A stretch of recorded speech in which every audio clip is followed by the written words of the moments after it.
ગ્રામ્ય વિસ્તારમાં ગેરકાયદેસર માટી ખનનના કિસ્સાઓ દિવસે ને દિવસે વધતા જઈ રહ્યા છે। ખાસ કરીને વિરમગામ અને સાણંદ તાલુકામાં ખનીજ માફિયાઓ જાણે કે બેફામ બન્યા હોવાનું છેલ્લા ઘણા સમયથી ચર્ચામાં છે। છેલ્લા ઘણા સમયથી વિરમગામ તાલુકાના સચણા અને વિરોચનનગર ગામની સીમમાં ગેરકાયદેસર માટી ખનન ચાલી રહ્યું હતું।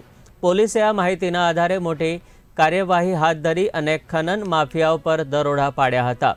વિરમગામ રૂરલ પોલીસે દરોડા પાડીને અંદાજિત 21 ડમ્પર, 3 જેસીબી અને 2 હિટાચી મશીન સહિત લાખો રૂપિયાનો મુદ્દામાલ જપ્ત કર્યો હતો।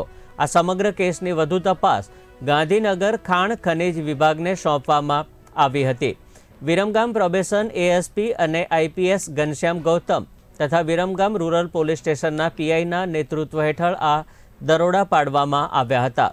આ કાર્યવાહીથી ખનન માફિયાઓમાં ભયનું વાતાવરણ થવાયું છે। પોલીસની આ મોટી કાર્યવાહીથી સ્થાનિક લોકોમાં ખુશી છે, કારણ કે ગેરકાયદેસર ખનનના કારણે પર્યાવરણને ભારે નુકસાન થતું હતું। વધુમાં જમીન ઘીસ કીપટની જોખમ પણ વધી ગયું હતું। પોલીસ દ્વારા આ મામલે વધુ તપાસ ચાલી રહી છે અને શંકાસ્પદ લોકોની ધરપકડની શક્યતા પણ છે। ગેરકાયદેસર ખનન પર રોક લગાવવા માટે સ્થાનિક પ્રજાજનો અને તંત્રએ વધુ સતર્ક થવાની જરૂર છે।